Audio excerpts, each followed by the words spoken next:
Nah, berikutnya Bapak Ibu, eh, tadi saya turun lagi, kemudian saya masukkan dulu yang Excel ya. Nah, ini sebelum ke situ saya ingin menyampaikan ada tentang observasi lapangan dan diskusi kelompok, ada juga. Nah, ada satu yang kena nih. Siapa ini? Ibu Dokter Aulia. Eh, eh, Hati-hati Bu, bukan apa-apa ini apa namanya? eh, ada Ibu Dokter? Ada dong, ini Prof. Membedakan warna adalah bentuk pengalaman belajar, dan Ibu menjawabnya itu. Kenapa Ibu? Mohon izin. Ya kalau saya sih membedakan warna kan jadi lebih ke apa sih hal yang dialami ke anak-anak gitu ya, Prof ya. Iya. Jadi misalnya seorang anak umur ya taruh kelana batita gitu kan dia belum tahu nih bisa warna merah tuh yang gimana, warna kuning gimana, warna hijau gitu misalnya gimana. Nah jadi ya dia untuk tahu itu kan ya diajarin sama orang tuanya gitu. Jadi dia belajar dari orang tuanya misalnya yang merah itu warna tomat gitu, kuning itu warna apa ya kuning misal kunyit, hijau tuh warna daun kayak gitu, Bro. Ya, terima kasih. Betul Bapak Ibu. Yang dimaksud oleh saya, apakah observasi lapangan itu bukan pengalaman? Pengalaman juga, tapi nuansanya bedakan. Ini saya ingin menjelaskan perbedaan. Kegiatan diskusi, ada dua kegiatan diskusi ini ya. Kelas A, kelas B juga diskusi. Ramai juga. Tapi nyadar nggak oleh Bapak Ibu barangkali, yang diskusi yang A itu melatih menganalisis sesuatu. Tetapi di kelompok yang B, diskusi juga, ramai juga. Tapi sasaran sasaran capaian pembelajarannya adalah bagaimana dia bisa mengevaluasi. Kan beda ya. Nah, yang dimaksud di dalam pertanyaan ini mungkin jadi ambigu juga, tapi saya perjelas. Maksud dari pertanyaan ini adalah saya ingin menyampaikan bahwa pengalaman belajar itu terjadi pada level kognitifnya gitu, pada substansi apa yang kita sampaikannya, pengalaman itu. Jadi kalau observasi lapangan, diskusi, ceramah itu adalah metodenya. Jadi bahwa kemudian dalam metode tersebut mengandung atau bisa menyampaikan pengalaman-pengalaman belajar, ya iya. Observasi lapangan itu kan anak observasi nih. Tapi kan ada dua kelompok yang observasi kan beda-beda pengalaman yang akan ditempuhnya, ya kan? Nah itu maksud saya. Jadi nanti istilah membedakan warna dalam rumusan tujuan ya, ada menjelaskan sesuatu itu pengalamannya yang kita salah. Maksudnya gini, jangan sampai ketika kita merumuskan tujuannya anak bisa menganalisis perbedaan gejala demam misalnya. Tetapi dalam praktek mengajarnya Bapak Ibu menggunakan metode ceramah. Ya bukan begitu gitu. Menurut saya itu kurang cocok gitu. Kalau ceramah ya udah menjelaskan aja, mengulang saja. Karena penjelasan guru, dosen diulang sama dia, yang menjelaskan dari gejala demam misalnya. Tapi kalau menganalisis, tidak boleh dengan itu menurut saya. Metodenya adalah dengan cara mengajukan kasus. Coba ini kasus seperti ini, silakan Anda analisis, baru nyampe. Jangan sampai tujuannya menganalisis, tetapi yang menganalisis dosen. Siswanya hanya mendengarkan, pengalamannya dia pengalaman mendengarkan, gitu maksud saya. Jadi dalam merumuskan tujuan pembelajaran nanti itu harus dicocokkan antara rumusan yang akan kita capai dengan metodenya. Oleh karena itu inovasi pembelajaran yang kita belajar hari ini adalah mencoba untuk bisa menghayati kira-kira kalau misalnya ini tujuannya adalah mengevaluasi apa nih metode yang cocok untuk anak supaya bisa mengalami pengalaman belajar untuk menganalisis. Kalau misalnya untuk mencipta atau mengevaluasi, beda lagi. Kalau misalnya untuk mencipta atau mensintesis, mungkin beda lagi metode. Gitu ya. Karena banyak sekali kan strategi metode segala macam yang kita kuasai misalnya, tapi kadang-kadang tidak terkoneksi. Ini terjadi biasanya di guru-guru yang di SD SMP itu tuh. Teman-teman saya tuh kadang-kadang, aduh gini, keren-keren Bapak Ibu tulisannya, bisa menganalisis ini, bisa mengidentifikasi, bisa mengevaluasi. Datang ke kelas ceramah lagi, ya gimana ini sebenarnya? Ya tujuannya nggak nyampe. Oleh karena itu sengaja saya agak kekeh gitu ya, bahwa tolong bedakan dulu antara pengalaman dengan metode gitu. Observasi lapangan metode itu adalah diskusi metode, ceramah adalah metode, tanya jawab adalah metode kan gitu. Nah, pengalaman belajar itu yang ditonjolkan untuk bisa mengingatkan kita, demikian Bapak Ibu. Ya artinya saya tidak bisa menyalahkan juga, cuma mungkin pertanyaannya mungkin nggak jelas juga gitu ya. Yang namanya juga pertanyaan yang menjebak gitu ya Bapak Ibu ya. Baik, saya tidak akan masuk ke sini, langsung ke sini aja. Kini sudah demonstrasi sudah. Nah ini antara mengumpulkan dengan pengetahuan. Agak susah ini saya untuk menjelaskan pertanyaannya apa ya. Questionnya ini di sini aja lah kali ya. Question. Dari sini, nah ini membaca buku teks, mengumpulkan atau menggunakan pengetahuan. Kalau mendengar ceramah lah, yang supaya kontras ya. Mendengar ceramah itu masuk pada dari sudut pandang siswa ya, sudut pandang ceramah itu sedang mengumpulkan atau sedang menggunakan. Ibu, ini ke sini sebenarnya. Melakukan debat, melakukan eksperimen, melakukan simulasi, membaca buku, membuat presentasi, membuat prototip, mencari informasi di internet, mengumpulkan atau menggunakan.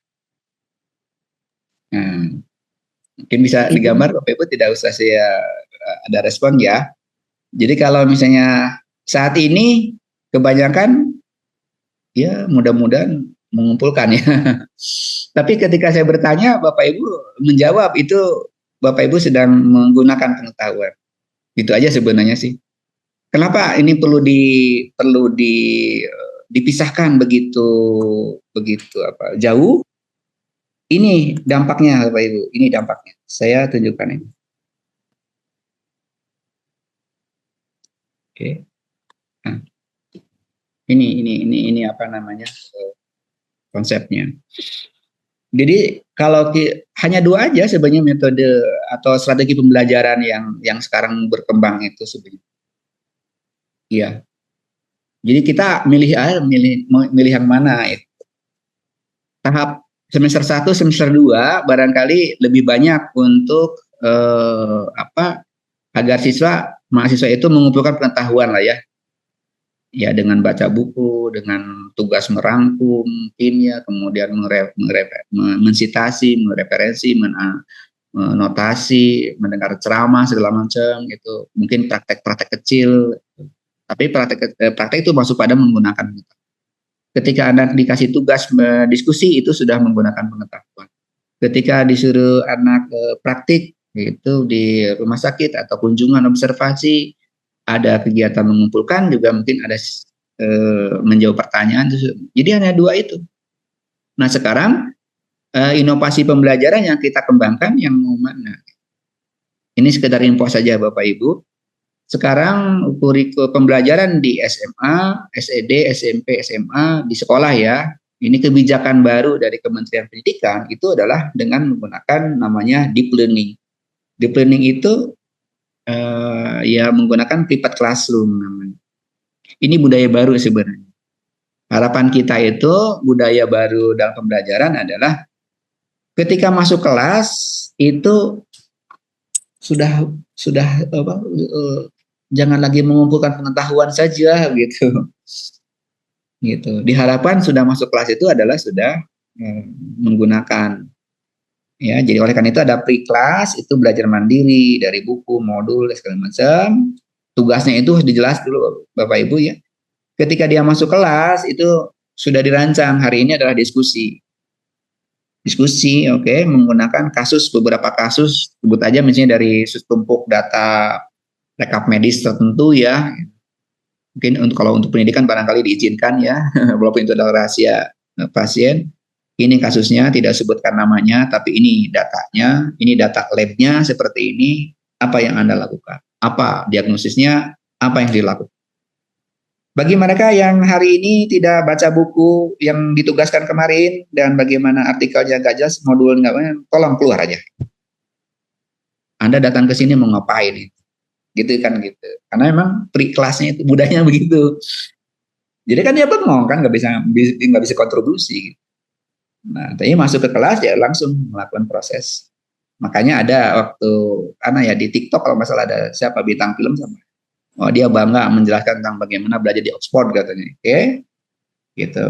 Wah, dia sebelum masuk kelas itu saya bikin artikel dulu, bikin ini dulu, bikin esai dulu segala macam. Pada waktu saya masuk kelas itu kami diskusi. Kan beda dengan Indonesia. Ya iyalah mereka begitu caranya. Gitu ya. Nah, Indonesia kan nggak datang ke kelas semuanya anak sudah ingin duduk diam dan menerima, mengumpulkan. Dia niatnya ke sekolah adalah ingin mengumpulkan pengetahuan. Dari mana? Dari gurunya. Gurunya ceramah gitu. Wah, berapi-api dan seterusnya. Dia menerima dengan ngantuk-ngantuk dan seterusnya kan gitu. Hasilnya di pretest dan post test. Gitu. Nah, budaya baru ini nggak tahu nih di Indonesia akan berhasil atau tidak gitu ya. Karena kan nggak boleh ada PR gitu. PR-nya banyak juga di masyarakat menentangnya gitu kan. Tugasnya banyak suruh budaya anak bacanya rendah juga gitu kan. Tadi betul ya. Jadi artinya memang budaya ini mudah-mudahan di kedokteran udah lewat ya. Jadi artinya sudah mulai seperti ini. Dan memang dipaksa oleh sistem sebenarnya. Saya lihat memang anak-anak kedokteran itu dipaksa untuk biaya fisiknya tuh ya struggle gitu kan untuk bisa banyak praktikan gitu ya, dikit-dikit praktek, dikit lab. Nah, ketika kegiatan lab itu adalah kegiatan mengoptimalkan atau menggunakan peserta. Nah, ini kita sedang berjuang ke sini Bapak Ibu secara nasional. Kemudian nanti di in class, kalau istilahnya dengan using knowledge, jadi ada mengumpulkan, ada juga menggunakan. Nah, gitu. Ini budaya baru. Kemudian nanti setelah itu ada post class itu adalah untuk refleksi pembelajaran. Jadi agak sedikit humanis, Bu Bapak ya, agak sedikit humanis karena bagaimana dia bisa merefleksikan sesuatu kalau tidak mengaplikasikan. Gitu. Masa anak sudah menerima ceramah kemudian coba Anda refleksikan. Yang refleksi adalah ibu, bapak yang bicara gitu. Saya hanya mendengarkan. Masa saya tidak bisa merefleksikan. Direfleksikan itu apabila setelah dia praktikum, setelah dia praktik, setelah dia kerja, setelah gitu kan. Nah, setelah itu dia bisa merasakan gimana? Capek kan? Nah, itu refleksi baru. Gimana ini? Sulit nggak? Tadi gimana pasiennya? Ada yang protes nggak keluarganya gitu? Ada yang tadi baca labnya Anda masih bingung atau enggak? Itu masih refleksi loh. Nah, nanti setelah itu baru ada konseptualisasi. Konseptualisasi itu lebih tinggi dari refleksi karena dia mencoba untuk menghubungkan antara praktek yang dia lakukan dengan teorinya. Tadi ngedrop dop misalnya ada gimana Anda tindakannya seperti apa gini nih. Itu hati-hati Anda itu gini gitu. Harusnya begini kan gitu. Nah, berarti kan dia coba memberikan dosennya atau pembimbingnya untuk memberikan pemahaman mengkonseptualisasi sehingga dia tidak melakukan lagi kesalahan misalnya. Nah, tadi kesulitan ini tadi ada bidan atau siapa bukan bidan, ada perawat yang salah itunya gitu beberapa kali infusnya ini sampai pendarahan dan lain-lain. Terus gimana kamu? Nah, seperti itu ya. Jadi intinya adalah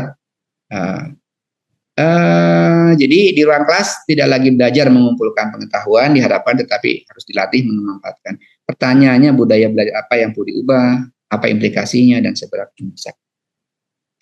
Nah, ini Bapak Ibu kelihatan ya. Ini ceramah berarti sebelah kanan itu merangkum materi itu maksud saya masih mengumpulkan. Tapi kalau ini sudah praktikum ekskursi ya, mohon maaf ini karena gambarnya gambar anak-anak geologi. Nah, ini praktikum berarti ini sudah menggunakan pengetahuan. Nah, terkait dengan pertanyaan berikutnya yaitu demonstrasi ya dari ini langsung aja di sini. Ada Bapak Ibu saya minta respon ini dibacanya gimana gitu. Saya tidak akan menjelaskan ini karena kalau saya menjelaskan berarti saya mendapatkan tidak boleh tidak boleh menjelaskan. Ini adalah gambar yang jadul tetapi sudah masih digunakan oleh kita untuk memberikan inspirasi terkait dengan penggunaan metode dan media pembelajaran. Bisa direspon apa maknanya dari gambar ini? Disilakan. Izin, silakan Ibu Dokter.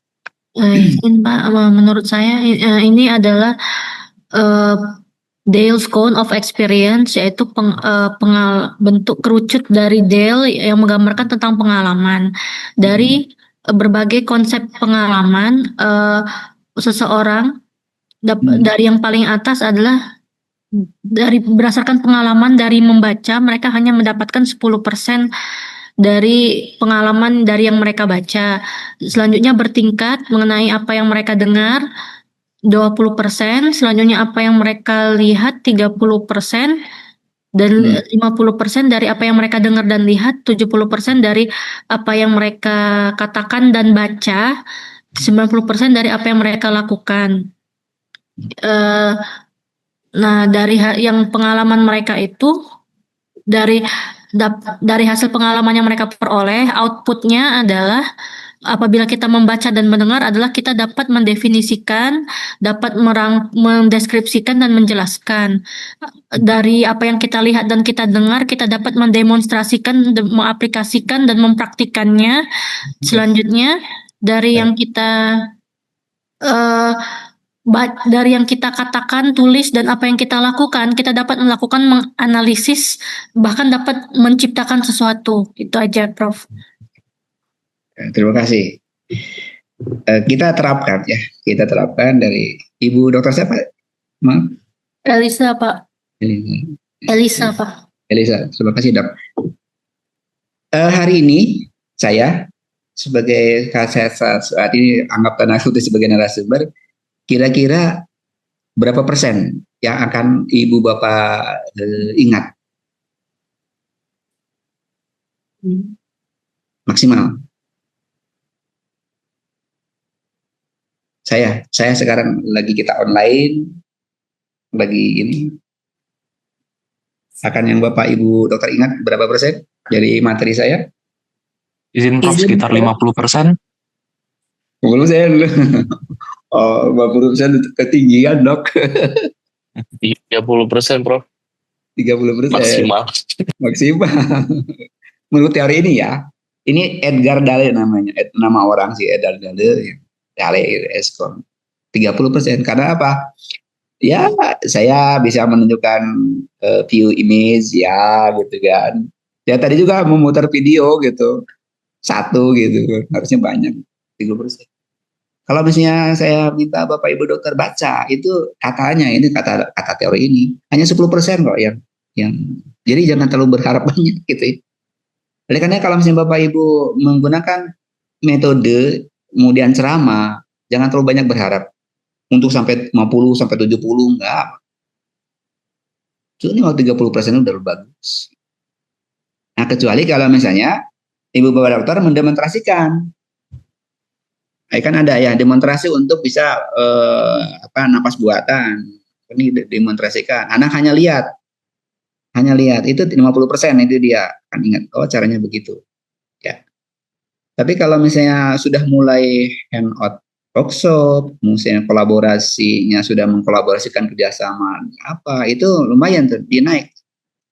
Tapi kalau sudah mulai real experience tadi sudah jelaskan sama Dr. Elisa, real experience, model simulasi, diskusi segala macam itu lumayan tuh 90% itu lebih. Ini memberi motivasi Bapak Ibu dokter, seandainya kita punya materi yang mungkin ya materi tersebut bisa dilakukan secara simulasi atau real experience-nya gitu. Lakukanlah itu menurut saya. Ini teorinya. Lakukanlah itu daripada harus ceramah gitu. Capek. Kalau kira-kiranya ini kayaknya materi ini bagus nih kita dengan cara diskusi tanya jawab nih, dengan debat ya kayaknya nih bagus nih. Karena anak mampu lah. Tadi kan tadi ada semacam Dr. Ilisa apa ya yang mengatakan bahwa ini kesiapan belajarnya dan juga mental atau kognitifnya sudah mumpuni lah untuk bisa diajak belajar kayak gini. Lakukanlah yang seperti teori ini. Jangan orientasinya ke ini aja, datang ke apa namanya semangat kita kadang kayak gitu ya. Datang ibu-ibu guru ya, ibu selamat pagi mau kemana ibu, mau ngajar gitu. Emang semangatnya mau ngajar gitu. Datang ke sekolah kalau tidak ngajar itu rasanya belum kerja gitu. Enggak padahal kalau misalnya datang ke kelas dia mengkonstruksi suasana kelas menjadi lebih enjoy, lebih joyful learning namanya kalau kita kenal real experience. Membedakan warna kan tidak harus oleh Ibu Fani ya, tidak harus kalau kita anak-anak ini warnanya merah, ini warnanya hijau, itu alah capek. Jadi langsung aja anak ayo kita bermain gitu ya. Coba pilih warna merah, masukkan ke kotak yang warna merah. Anak tuh gitu ya, gitu sama temannya bukan merah itu hijau. Gitu. Di merah cari bola yang merah kemudian masuk. Itu lebih bagus. Contoh kecilnya ya di anak-anak TK. Makanya membedakan warna itu adalah pengalaman itulah ya. Oh saya tidak mau menggunakan itu. Saya metodenya untuk memberikan warna adalah dengan cara lempar bola. Ya, bola merah lempar kepada temennya, lempar. Jadi metode itu macam-macam. Tapi tujuan utamanya adalah supaya dia punya pengalaman membedakan warna kan. Sama juga di tingkat universitas. Analisis, kayaknya ini bahan-bahannya cukup nih gitu ya. Anak-anak juga bisa paham lah untuk bisa mengerjakan sesuatu. Ya udah, ada sesuatu kita langsung aja praktek di situ, diskusikan. Oh nggak ada bahan, ya udah kita ilustrasikan seolah-olah ada kasus. Gitu kan ada kasus ini ya. Nanti, bagaimana cara memilih kasus yang bagus nanti saya jelaskan secara kasih ya kita. Intinya begitulah ini. Ini beri motivasi kepada Bapak Ibu dokter agar seoptimal mungkin memungkinkan untuk praktik, untuk menggunakan pengetahuan istilah saya. Anak menggunakan pengetahuannya lalu daripada harus kita capek-capek untuk kecuali kalau tinggal semester 1, semester 2 ya janganlah. Mereka pasti bingung, nggak terarah, ilmu pengetahuan mereka juga masih rendah, belum cukup ya, jangan diajak menggunakan pengetahuan, nanti salah-salah lagi. Rasional peningkatan rasional. Nah ini sebenarnya nggak saya jelaskan. Nah bagaimana tahapannya? Tahapannya gini Bapak Ibu ya. Jadi jangan langsung ke using knowledge. Ya jangan menggunakan project, problem, inquiry, experimental. Ini model inovasi-inovasi yang saat ini berkembang sebelumnya. Jangan dulu ke sini kalau memang harus dibelum ini. Orientasinya jadi memperoleh pengintegrasian pengetahuan artinya dari sudut peserta didik, dari sudut mahasiswa, mereka sedang memperoleh dan mengintegrasikan. Berarti kan menerima pengetahuan. Nah, berarti kan dengan ceramah dulu, dengan apa, tanya-jawabnya gitu ya, dasar ya. Nanti kalau sudah memenuhi, nanti diperluas ya dengan cara diskusi, tanya jawab, dipersempurnakan konsep-konsep yang salah segala macamnya itu. Nanti kalau sudah oke, mapan, barulah anak tingkat lebih senior gitu ya, itu diajak untuk project, problem atau case method itu gitu. Baru jalan. Jangan sampai orang yang anak-anak yang belum tahu apa-apa disuruh diskusi apa orang nggak tahu. Gitu ya. Ini tahapan teorinya dari Marzano Bapak. Kalau mau dibuka ya. Kalau nggak salah bisa di-download. Marzano 992 namanya Dimension of Learning atau Learning Dimension ya, saya lupa. Nah, kalau untuk tahapan kognitifnya, saya pikir ini sudah dijelaskan mungkin oleh Pak atau oleh materi yang lain bahwa katanya ini masih lot di sini. Lot juga tergantung ini ya, lotnya itu tergantung dari konteksnya kadang-kadang. Ya, mengingat warna gampang, tapi mengingat obat, mengingat kandungan obat mungkin juga. Mungkin bagi Bapak Ibu dokter itu lot, tapi bagi saya lot barangkali juga kan. Tapi intinya bukan itu sebenarnya, bukan pada materinya, tapi bagaimana proses otak kita bekerja gitu sih. Remember, kemudian understand, memahami, mengaplikasikan. Mengaplikasikan itu adalah menerapkan sebuah konsep pada kasus tertentu gitu. Kasus ini kayak rumus lah ya. Konsep ini gitu, mengaplikasikan, menganalisis, mengevaluasi dan meng-create. Ini adalah yang disebut higher order thinking skill. Cara bikin soalnya biasanya beda-beda. Nah ini sebenarnya selain untuk pembelajaran, tapi untuk penyusunan soal pun biasanya diperhatikan. Atau mungkin ada juga teman-teman yang lain hanya dibagi 3. Ada yang level 1, level 2, level 3. Level 1 itu remember dan understand. Level 2 itu applying. Kemudian yang atasnya analisis, kemudian evaluasi itu level 3. Nanti penyusun soal lah ya. Nah ini metode case. Nah ini adalah paradigma kita yang mungkin saya tunjukkan gambarnya.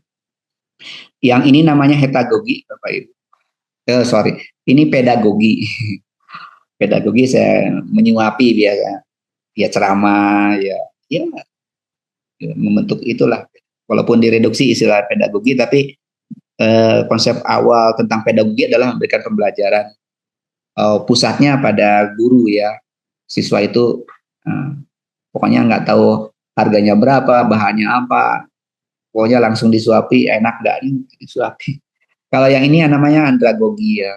Andragogi itu untuk orang dewasa, sudah ada tawaran-tawaran gitu ya. Jadi memang antara instruktur biasanya menyelenggarakan kayak di pelatihan biasanya Bapak. Kalau pelatihan kita di pekerti itu di langsung luring, mungkin kita menggunakan andragogi ya.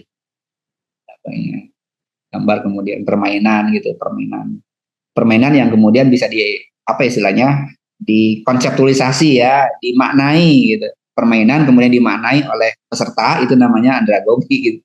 Ya sama dengan humanis ya kayak. Nah yang sebelah kanan yang teori baru ya, heterogogi ya. Heterogogi itu kayak project problem gitu. Jadi guru dan siswa sama-sama mengerjakan, sama-sama membuat sesuatu ya. Yang kemudian ini hasil belajar ini. Kemudian kalau kita untuk bimbingan tentang inquiry ya seperti ini Bapak Ibu. Jadi dari mulai yang sederhana itu gambarannya seperti ini. Ya siswa mengikuti arahan guru, gurunya itu masih terjun, masih basah-basahan ketika renang itu. Artinya ya ketika mungkin digambarkan inquiry-nya masih inquiry terkendali ya masih diarahkan oleh dosennya gitu ya. Tingkat 1, tingkat 2 biasanya masih. Nanti kalau sudah mau kontrol ini memilih topik, tapi siswa yang sudah kasih tugas biasa. Tapi gurunya masih atau dosennya masih sama-sama di situ, masih. Mungkin kalau di lab mungkin ya harus menggunakan baju lab ya, merah putih barangkali ya, masih ikut-ikutan gitu ya. Nah, tapi kalau sudah guiding ya ini sudah mulai nih ngasih tugas, kita hanya mengontrol saja, mengontrol bagaimana. Tapi masih terus diawasi ya, awasi gerakannya apakah sudah sesuai dengan yang diharapkan. Kalau udah free ini sudah tugas akhir sebenarnya. Udah tinggal kita menilai aja, nilai bagus tidaknya, kesalahan segala macam, itu bimbingan sudah. Ini gambar saja untuk bisa memberikan rentangan pada posisi manakah kita sedang memberikan inquiry-nya ya. Case method itu ya sebenarnya sederhana aja sih, hanya 3 langkah gitu ya. Preparatory individual study, tugas mandiri dulu gitu ya. mempelajari apa yang akan dikerjakan, nanti kemudian ada grup kecil, di grup, kemudian setelah itu presentasi kan. Nah itu jadi kalau misalnya Bapak Ibu misalnya dokter sudah melaksanakan pembelajaran ini, ya udah case method gitu. Karena case method itu menurut sejarahnya itu oleh bidang kedokteran kok. Yang saya tahu itu kedokteran yang sudah banyak menggunakan, kemudian manajemen, kemudian hukum, ya fakultas hukum, case method itu menarik sekali. Jadi kan banyak kasus gitu kan, kasus hukum, kasus manajemen, ekonomi, kasus dari kedokteran kan bisa diangkat. Nah ini nanti aktualisasinya bagusnya sih memang begitu. Jadi setiap kali Bapak Ibu dokter masuk kelas yang reguler ya, yang anak-anak, itu kalau bisa tunjukkan dulu kasus gitu ya. Kasus, kemudian anak-anak menganalisis, belajar gitu ya, ini segala macam apa, baru kita perkuat drama gitu. Kalau namanya kontekstual itu ada setidaknya 4 tahapan ya. Kalau memang bisa langsung kontekstualnya anak dibawa ke ruang real world gitu ya, bagus itu ini. Nah kontekstual. Oh nggak bisa karena waktu, karena manajemen, kalau mestinya ada ruangnya susah juga. Gitu. Mengatur waktunya juga susah. Udah, kalian tetap di kelas, tetapi saya putar video tentang kasus ini. Itu bisa, ini kontekstual. Kasus ya, jadi apa gitu. Video yang menerangkan itu, yang memang kita sudah kemas ya, untuk bisa menerangkan bagaimana kasus terjadi. Oh nggak ada, belum tersedia. Ya udah kalau gitu, dengan foto ada nggak gambar? Bisa, itu usaha kita untuk kontekstual. Usaha kita. Jadi kontekstual kan sesuai dengan apa yang terjadi di masyarakat, terjadi kasus, kemudian kita masukkan dibawa ke kelas kan, konteks. Oh nggak ada, nggak bisa dibawa anak-anak ke real world, tidak bisa putar video, tidak bisa ada gambar. Hanya faktanya adalah ada yang ada di pengalaman kita. Ya nggak apa-apa. Nah, jadi Bapak Ibu dokter bisa cerita dulu gitu ya di kelas ini, cerita gini selama. Menurut kalian seperti apa? Nah, itu udah mulai bagus tuh. Ya, artinya ya sederhananya gitu lah. Jadi bukan dari teori kemudian mencari contoh, tapi ini dibalik. Ambil dulu konteksnya, contoh-contohnya dulu diambil gitu ya, masukkan ke kelas, baru kita bahas. Ini konteks. Nah, case method itu nampaknya ya itu adalah dibalik itu. Jadi artinya kasus dulu yang akan kita ada masalah dulu, baru apa ini masalah konteks ya. Kemudian, nah ini sebenarnya gini ya, ingin harapannya gitu ya. Jadi materi pelajaran itu ngasih tugas. Kalau ini ngasih tugas project ya Bapak Ibu, bukan berbasis project. Makanya beda. Gini maksudnya. Kalau misalnya anak disuruh untuk hanya sekedar membedakan apa istilahnya, mungkin asam atau membedakan mengelompokkan obat atau mungkin apalah gitu ya, saya nggak gitu paham misalnya, tanpa mengkonstruksi pembelajaran secara utuh, dia hanya ngasih tugas melengkapi dari materi yang kita sampaikan. Itu namanya tugas project atau tugas kasus. Oke. Nah, tapi kalau misalnya materi pelajaran kemudian menentukan kompetensi yang bermakna kehidupan dulu ditentukan, ya kemudian dia bikin proyek dari awal sampai akhir, proyeknya direncanakan secara sistematis mulai dari penjadwalan segala macam, dan tidak ada pertemuan secara khusus untuk ceramah dosen, kan nggak ada gitu ya. Nah itu baru namanya problem atau project based learning. Jadi agak beda ya. Jadi kadang bertanya tuh, saya mau ini ngasih tugas bikin apa gitu. Kalau di geografi bikin peta Bapak Ibu. Bikin peta. Kemudian diklaim oleh gurunya. Saya sudah melaksanakan project based learning. Apa projectnya? Tadi anak-anak itu bikin peta. Berapa memang petanya? Ya seharian. Loh, bukan. Kalau project based learning itu harusnya dari awal ketika dia merencanakan bikin petanya. Kapan? tugas mengukur ke lapangannya kapan, menggambarnya kapan, gitu kan, merapikan seperti apa yang sampai menjadi petanya yang sesungguhnya itu seperti apa. Itu baru nama project. Kalau hanya sekedar oret-oret itu bukan project, itu hanya tugas project gitu. Kalau geografi ya. Kalau kedokteran seperti apa ya? Mungkin bisa diasosiasikan ya Bapak Ibu, kalau namanya project itu lebih luas, lebih. Nah, ini ada beberapa ciri yang harus dipenuhi. Nah, ini project listening, ada start with essential question dulu. Kira-kira masalahnya apa yang kita hadapi gitu. Betul-betul di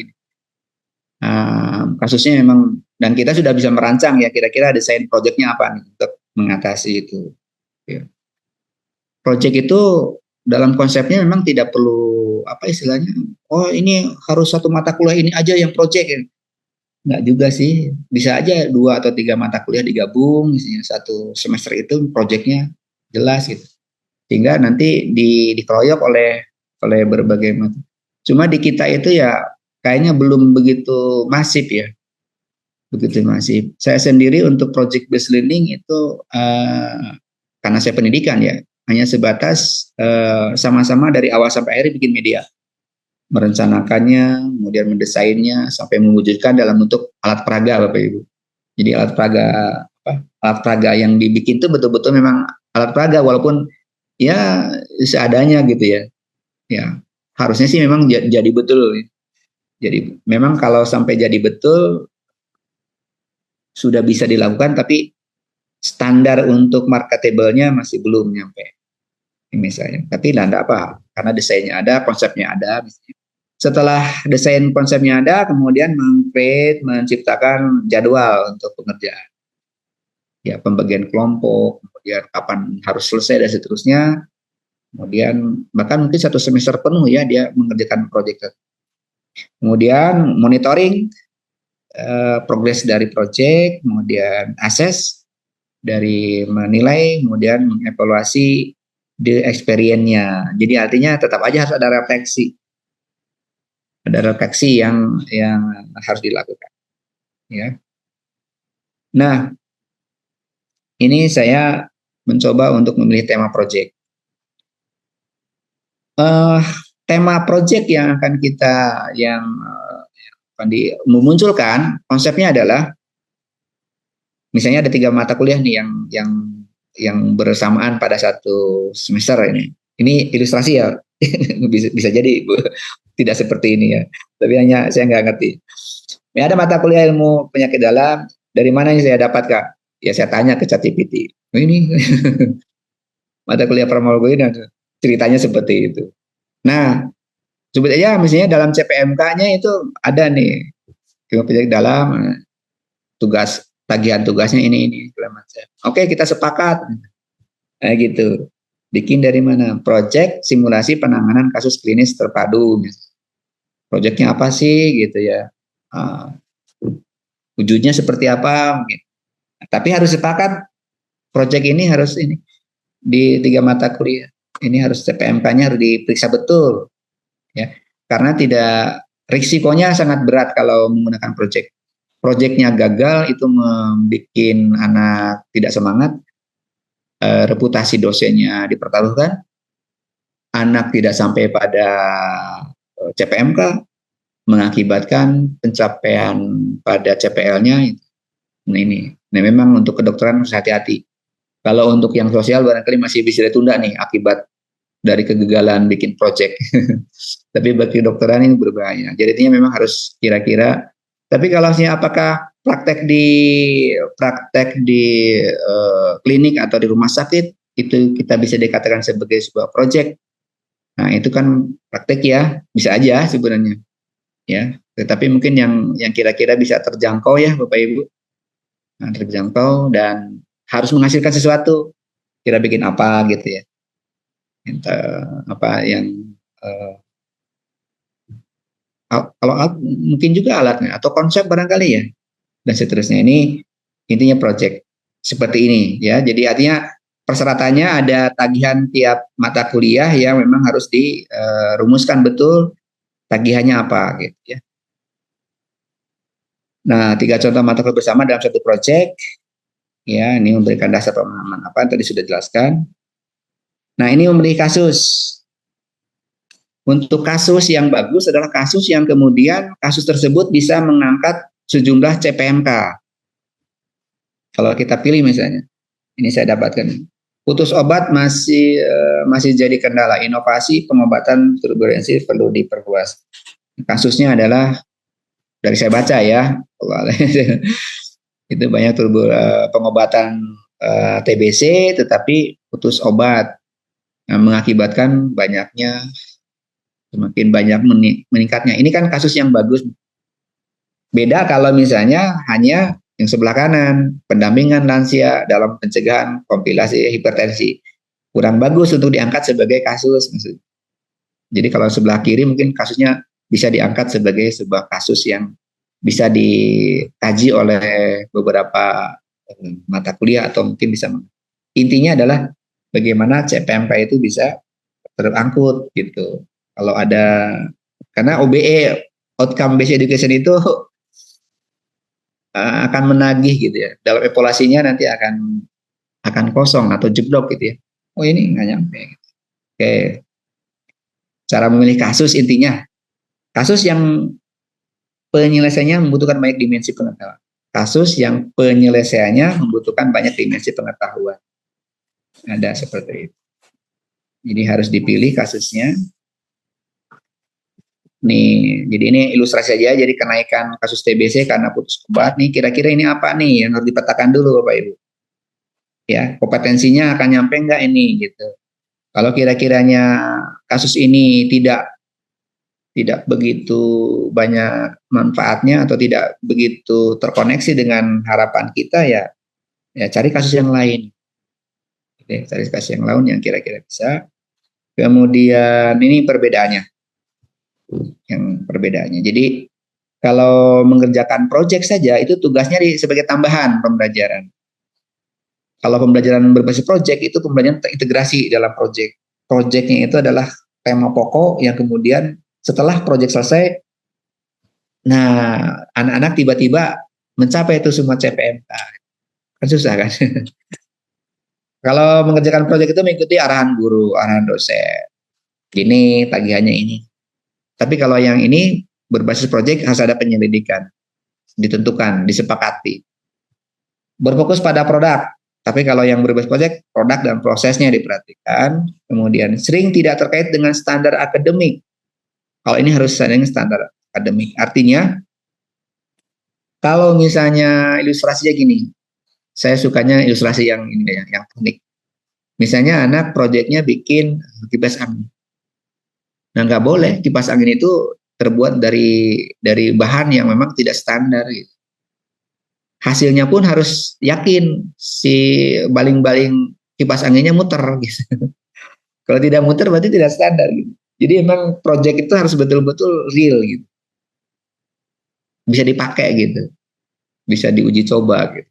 Bukan kalau emang bikin sesuatu misalnya kemarin waktu Covid kan bikin semacam asap apa tuh ya nano asap untuk bisa menghilangkan.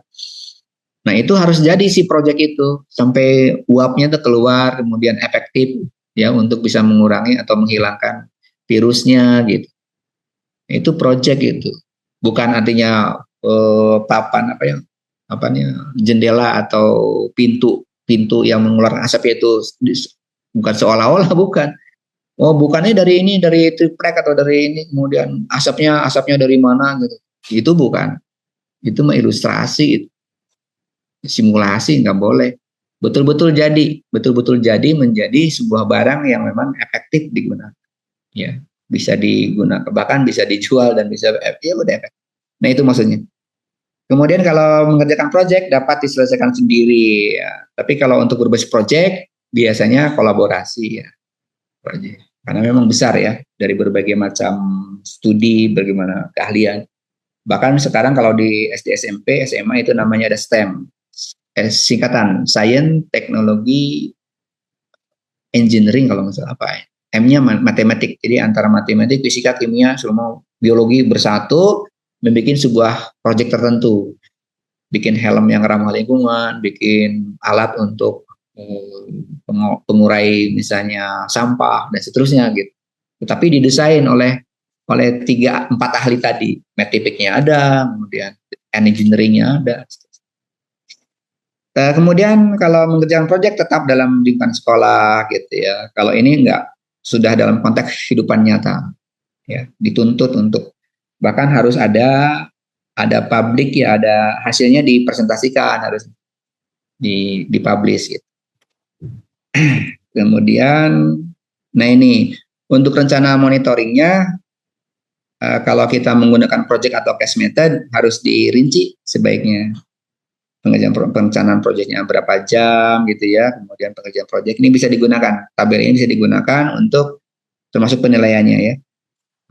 Disilakan barangkali formatnya aja, yang lain mungkin format bisa berbeda. Kemudian kalau kita untuk monitoringnya dengan tidak langsung juga boleh ya, kita sinkron, asinkronus. Mungkin asinkronis juga sinkron langsung itu ya ketika kita mengajar di kelas pada waktu yang sama, ruang yang sama. Nah sekarang kita sedang sinkron maya, belajar pada waktu yang sama tetapi ruang berbeda gitu ya. Asinkron mandiri barangkali ini bisa untuk tugas-tugas mandiri, tapi asinkron kolaboratif itu bisa kita konstruksi menjadi case method atau team-based project sehingga LMS-nya bisa memantau kegiatan siswa sejauh mana keberhasilannya. Nah, biasanya kalau monitoring itu untuk juga mengecek kompetensi sebenarnya, untuk mengecek CPMK udah nyampe belum gitu kan. Nah, gitu. Tentu saja pada waktu mengerjakan proyek bisa saja kita memberikan tugas-tugas bacaan sehingga anak mencapai juga pada tujuan. Nah, saya pikir ini sudah bisa. Kalau blended Bapak Ibu, blended itu adalah ya campuran sih antara individual, online, kemudian small group, kolaboratif. Blended itu kalau di UPI diatur, sudah ada aturannya berapa persen harus ada pertemuan tatap muka. Kalaupun misalnya online ya tidak semua online, ada presentasinya. Kemudian mindset kita kalau menggunakan case method atau team-based project atau tanda kutip yang sebut kita inovasi pembelajaran, ya harus dalam mindset kita seperti ini gitu. Kapan kita bertemu, kapan kita akan online saja gitu. Karena kalau kita bertemu anak-anak juga terganggu. Sedang mengerjakan proyek tapi kita harus ngumpul. Kapan mengerjakan proyeknya gitu kan. Kita online ya, tapi silakan tunjukkan apa hasilnya seperti apa. Nah, tapi suatu waktu juga mungkin kita mengundang mereka untuk bertemu, diskusi, ada masalah apa. Jadi dalam satu rangkaian, ini konsepsi di dalam otak kita Bapak Ibu ya, untuk bisa mengkonstruksi bagaimana pengerjaan proyek itu kita bisa memonitoring. Baik, masih ada waktu sekitar berapa ya? Untuk tanya jawab barangkali ada yang perlu dikonfirmasi. Kurang lebihnya mohon maaf Bapak Ibu dokter.